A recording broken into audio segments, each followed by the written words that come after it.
Assalamualaikum warahmatullahi wabarakatuh. Selamat pagi. Saat ini saya sedang berada di area kebun rumah yang melakukan pendekatan hutan pangan, di mana di kebun yang terletak di sebelah rumah ini juga kita bisa desain untuk menerapkan konsep minim perawatan ya, dengan menumbuhkan tanaman-tanaman perennial dan juga mengintegrasikan konsep layering seperti di dalam hutan ya. Jadi saya akan sedikit memberikan tour ya terkait dengan bagaimana konsep ataupun pola tanam yang ada di kebun di belakang saya ini. Nah, kita bisa melihat begitu rapat ya pola tanam di sini, dan semuanya bisa tumbuh dengan baik, dan ini semuanya tanaman-tanaman yang bisa kita konsumsi dan bisa kita manfaatkan ya untuk sehari-hari. Jadi di sini kita bisa mulai dari layer yang paling atas. Di sini kita bisa melihat pohon legum ya. Di sini adalah pohon turi. Jadi pohon legum ini adalah pohon yang mampu menambat nitrogen karena bersimbiosis dengan bakteri Rhizobium yang akhirnya menyediakan nitrogen bagi tumbuhan di sekitarnya.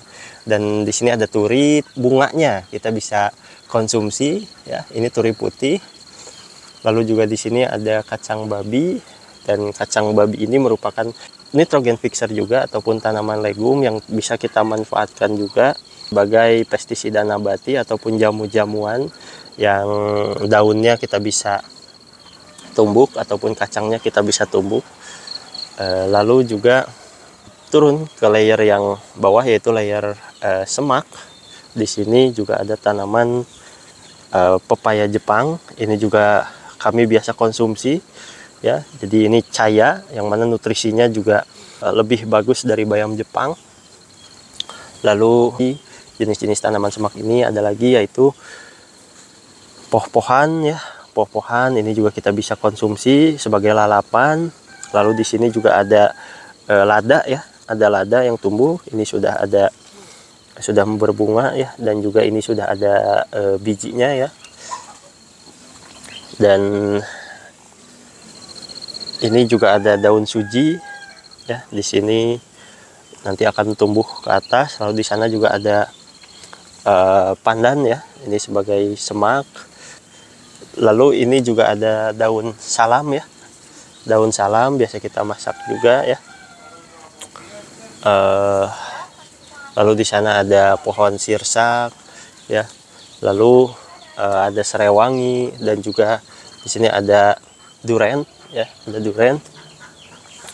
Dan di bagian bawah ataupun sebagai cover crop kita menanam bayam Brazil ya. Bayam Brazil ini juga merupakan tanaman yang bisa kita konsumsi ya. Kita bisa konsumsi, kita bisa makan, dan juga berfungsi sebagai cover crop ya, karena dia menutup tanah. Lalu juga ini ada ginseng Jawa juga di sini sebagian, dan ini ada jeruk sankis ya, masih kecil. Ada kelor juga masih kecil, dan di sana juga ada pohon belimbing wuluh dan juga jambu air ya. Ada pisang juga. Nah, dan ada handelem ya. Jadi kita bisa melihat di sini begitu rapat ya, begitu semuanya tumbuh dengan baik dan bisa saling support satu sama lain ketika ditanam berbarengan gitu ya, ataupun bersebelahan ya gitu. Bahkan kita menanam terong juga di sini. Kita menanam terong, ada beberapa terong ya.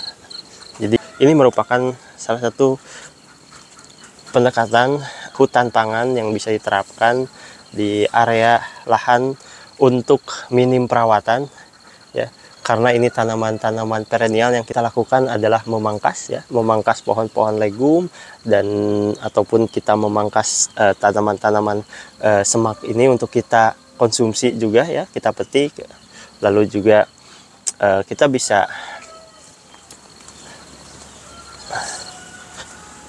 bisa lihat ya, dengan menanam tanaman-tanaman perennial sekaligus juga akan menjaga tanah itu gitu ya, akan menjaga tanah itu agar tetap lembab ya, dan juga menjaga kehidupan tanah ya, karena tanah yang tertutup sehingga kelembaban hadir di situ, sehingga di situ ada banyak mikroorganisme yang membantu untuk melakukan proses mineralisasi unsur hara dan juga melakukan sebuah siklus nutrisi di situ, sehingga tanaman-tanaman di sini mendapatkan support yang baik ya, dan dengan menghadirkan ekosistem baik di bawah tanah ataupun di atas tanah yang mendukung ya.